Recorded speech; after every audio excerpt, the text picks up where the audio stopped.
What is up, guys? It's your boy Shady Mike Gaming, and welcome to the release of version 1 of our Madden 25 franchise ready gameplay sliders. Now, this is going to be an update to my previous video where I dropped kind of a beta slider set. The game plays really well with my sliders, but EA did just release a patch that touched some of the past coverages and things of that nature. So I wanted to come in here and drop an update as well as go through my settings in franchise mode that I've been using all year to get some really good gameplay. I wanted to let you all know this is going to be a really important update for my console fam because gameplay modding is right around the corner. So once those mods come out, I'm going to be switching over to the gameplay mod as opposed to using sliders this year. So I wanted to make sure I could drop a slider set that everyone who's on console can use and enjoy to get good gameplay. So if you like the sliders,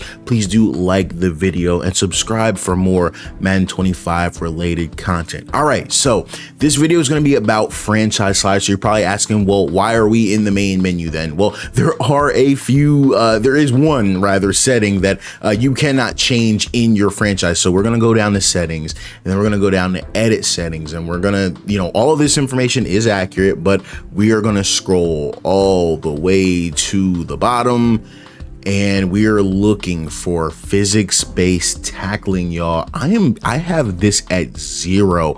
I found that this has been for me the most realistic results when it comes to the physics-based tackling. Now, someone on stream asked me, with physics-based tackling at 0, do you still have physics-based tackling? And I had to tell them yes, because I just want to explain how this slider works. This isn't a, hey, how often does physics-based tackling take place? No, physics-based tackling is always on. This slider is the results of physics-based tackling. Are players push forward more or they push backwards more? At 100, you fall forward a lot. At 0, you fall backwards a lot. And I felt like as far as the momentum based results, it was much more realistic at 0 as opposed to when I had it at 70. So this item can only be changed from the main menu, so I always make this change here. Oh, another thing, switch stick delay should be disabled. I disable the switch stick. I do not use it because I use the defensive line, so I don't want to accidentally switch over onto anyone. All right, let's get into our franchise and let's run through our franchise settings. All right, so in your franchise, you're going to go over to options and then franchise settings. We're going to start with the league settings. And we're going to start with skill level, guys. We are on all Madden, of course. I'm sorry. These are grown men sliders. Shout out to everybody that makes sliders on lower levels. I can't do it. I need a challenge. We're going to be playing on all Madden this year and probably every year to come. For the kick meter, I like the multimeter. It's not too hard. It gives you a little bit of a challenge, but hey, the multimeter, it's new this year and we've been having a blast with it. 13-minute quarters with a 15-second runoff has been giving me realistic play counts for the last 2 years, so I'm sticking with it. A new addition to this slider set are these play calling cooldown limits. So for offense, I've got a 10 cooldown and a 2 limit. On defense, I have a 10 cooldown and a 3 limit. What does that mean? So you can only call the same play once every 10 times on offense, and you can only call the same play twice on offense. It really makes you think about your money plays and what you decide to use and when you decide to use it. On defense, I have it 10-3 because I felt like there's times I want to use the cover 3 a lot. But if you really want to challenge yourself, you can do 10-2 on defense as well. I think that's low-key what I recommend, but if it's too much for you, you can do 10-3. You're probably like, well, Shady, why did you implement this? The reason I implemented this is because of this. The latest patch, EA did do some good stuff with the cover 3 zone, and it's a lot better and it's a lot stronger. But what I found was I can low-key kind of lock down the CPU on defense with my cover 3 shaded underneath and then, kind of adjusting the hooks in the middle. So I kind of feel like it's overpowered at this point. So I want to kind of force myself to save that for critical situations, and man coverage isn't that great, so I just wasn't calling man, I think, as much as I should be realistically. So that kind of forces you into a realistic play calling situation. Same thing for the offense. So, but again, this is all completely optional. If you want to call whatever play you want, do whatever you want. For the dynamic momentum and home field advantage, I don't like it. I just turn it off. I just don't like the effects. It's just too random for me. I don't know, not a fan. It is what it is.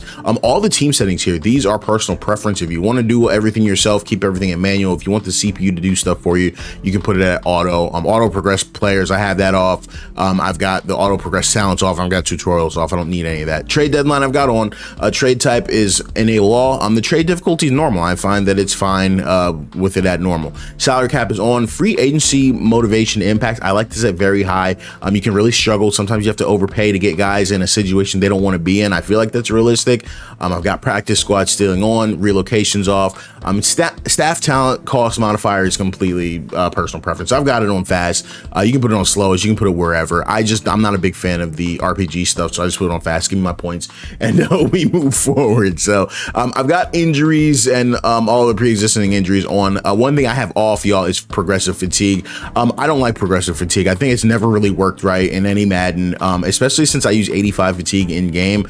I just don't trust it. I think it's just going to cause problems. I've never liked the way it's represented in the league. I get it's realistic, but I just don't think the implementation is realistic. I've got storylines on. I believe the rest of this stuff is default. I just want to make sure as we scroll through. Superstar abilities are on, and yes, everything else here for the most part is the default settings. So let's next move over to the XP sliders. So moving over to the XP sliders, again, I said this on stream yesterday, I did not make these XP sliders. Please keep that in mind. These are from a user on Operation Sports named Funky Corm. So I wanted to make sure y'all know these are not my XP sliders. These are just the ones that I grabbed and that I use. Obviously I don't want anyone saying like, hey, Shady stole my XP sliders, because I did not make them. I don't take any credit for these at all, but I did just want to share the ones that I am using. So let's go ahead and get over to the gameplay sliders. We're going in the franchise settings. Real quick, I'll just show you the draft class strength. I've got everything at normal, haven't made any changes there. I think the draft classes have a really nice variety this year and for the last few years. So let's go ahead and take a look at the sliders for player skill. I've got quarterback accuracy at 5. Some people on the channel have been complaining about that. Get your game up. Y'all saw me on stream yesterday. I completed a good game, 69% completion percentage. So we did really good. Pass blocking at 55 for the user. Y'all listen closely. The pass blocking slider is the difficulty slider for this set. If you feel like you're dominating too much, drop this down. If you feel like you're too good passing the ball, if you feel like you're not good enough, you're struggling to pass the ball, bump this by like 10. I've played a few games with this at 65, play with it at 60. If you like the pass blocking where it's at, that's how you determine the difficulty of this setting. You all will see from the last version, I've got user catching bumped way up. I felt like the user was just dropping everything, so I've got it at 65. Run blocking, I still think running the ball is very easy in the game, so I've got it at 0. Ball security 50. I tested this a little bit lower. It was too many fumbles even at 49, so it's at 50. Pass defense reaction, I've got this at 50 as opposed to 100. I don't know, I have a policy. If I don't know what a slider does, I don't tweak it. Right? That's my policy. When I had these both at 100, I almost feel like the coverage was worse. I don't know if they're reverse. I really don't know. I just like them both at 50, pass coverage and pass defense reaction time. So they're staying at 50. The pass coverage is pretty good. Interceptions, I got at 35. Sometimes you catch them, sometimes you drop them. Tackling for the CPU is at 40. A lot of people don't like this. The reason it's lower for the user than is the CPUs. The CPU ball carriers don't use ball carrier moves. They almost never juke. You drop it to 40 to give the CPU a chance at breaking tackles. Now, for the CPU, same exact thing. The pass accuracy here is going to be a little bit of how we gauge the difficulty of the game. I've got the quarterback accuracy at 5 for the CPU. I want them to throw errant passes sometimes, but not all the times. You feel like it's too inaccurate, you can bump this to 10, but this is where I like it, in that 5 to 10 range. Pass blocking actually raised from our last set. It used to be at 24, now it's at 30. Again, if you feel like you can't get to the quarterback at all, bump it up. But I find that, with the TJ Watts of the world and the the Garretts, the Miles Garretts of the world, you can really get in there and dominate. I gave the CPU a little bit of a boost. Their catching from 34 is now at 40. Again, I'm going to keep watching this. If there's too many drops from the CPU, we might need to bump this up further, maybe even back to the default 50. The CPU got a significant buff to their run game, even though they rarely ever run the ball. I have heard from EA that they are working on the CPU play calling. I really hope they are, because the CPU's passing the ball 60 times a game and they're not getting the run game going. But when they do get the run game going, it's pretty decent now because we gave them a nice little boost. Ball security for the CPU is at 20. They fumble every now and again, but not too much. Their pass coverage and pass reaction time is default at 50. Now, I've got interceptions at 20. The CPU drops a lot of interceptions with it at 20. You can go 25, but I've thrown 3 picks with it at 20. So that's going to be a skill level thing. I've got it at 20. If you want to bump it up 25, you want to bump it up 30, do whatever you want. Tackling, I've got at default, feels good. Field goal power, field goal accuracy, I think is really good, 49. You can, kind of hit from like 60-ish. It's going to depend on the wind. It's going to depend on the kick power. It feels real good. Field goal accuracy is at 30. CPU still doesn't miss that much, but this gives them a chance to miss. Punt power is at 60, gives you a little bit of a more room. Gives you a little bit more room for punt return. So I really like that there. Now, as we move over to the game options, we've got injuries at 15. Really like it. You see some fatigue I've got at 85, which works really well to get a nice rotation of players going. But you have to make sure you set your auto subs right, because if you don't, people will disappear, and I will show that in a second. Minimum speed threshold, y'all, I have it at 76. I'm not into the debate here. Don't care what you use. I like it at 76. I think 76 is the most realistic. You can do 50, you can do 0, you can do 100. Don't care.